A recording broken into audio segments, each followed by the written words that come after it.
Bonsoir à toutes, bonsoir à tous. C'est sans doute l'une des pires naufrages qu'ait connu la Grèce. 78 personnes se sont noyées dans le naufrage d'une embarcation de migrants au large de la péninsule du Péloponnèse, au sud-ouest de la Grèce. Des centaines de migrants se trouvaient en fait sur cette embarcation. Les passeurs, une nouvelle fois, sont pointés du doigt. Quentin Warlop.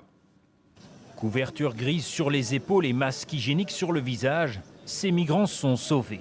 Rescapés aussi, ceux-là sont évacués sur des civières.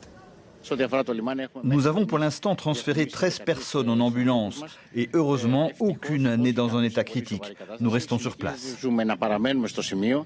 Des rescapés, au moins 100, mais des morts aussi, au moins 78.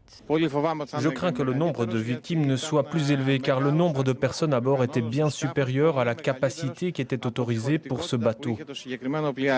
Le bateau de pêche à bord duquel se trouvaient les victimes a chaviré dans les eaux internationales au large de la péninsule grecque du Péloponnèse. Selon les premières informations des autorités, l'embarcation naufragée avait appareillé de Libye à destination de l'Italie. C'est une situation tragique, une situation très difficile avec un très grand nombre de naufragés. Je pense que nous n'avons jamais encore été confrontés dans le passé à une telle ampleur et un tel volume.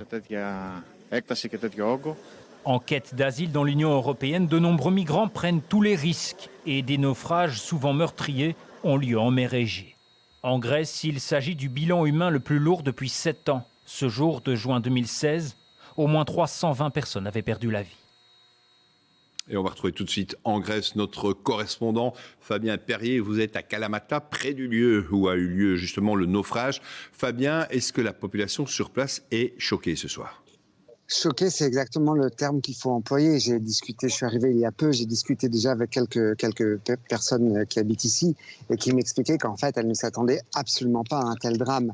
Et j'ai aussi parlé avec le représentant du conseil municipal qui est ici, au port de Kalamata, et qui m'expliquait que non seulement, pour l'instant, ils ont retrouvé 104 personnes vivantes, 79 personnes noyées, mais qu'ils estiment qu'il y avait plus de 700 personnes à bord de ce bateau. Et en fait, ce qui étonne un petit peu, c'est que le Péloponnèse n'est pas nécessairement l'endroit vers lequel arrivent les migrants habituellement. Ils partent plutôt de Turquie pour rejoindre les îles de la mer Égée ou de la frontière Évros au nord du pays. Et en fait, on voit que maintenant, les embarcations sont de plus en plus chargées, empruntent des routes de plus en plus dangereuses et finalement, ça se solde par des drames comme celui que nous connaissons aujourd'hui. Merci Fabien donc pour ce témoignage en direct de l'endroit où il y a eu des naufragés, environ 79 pour l'instant. Merci à vous.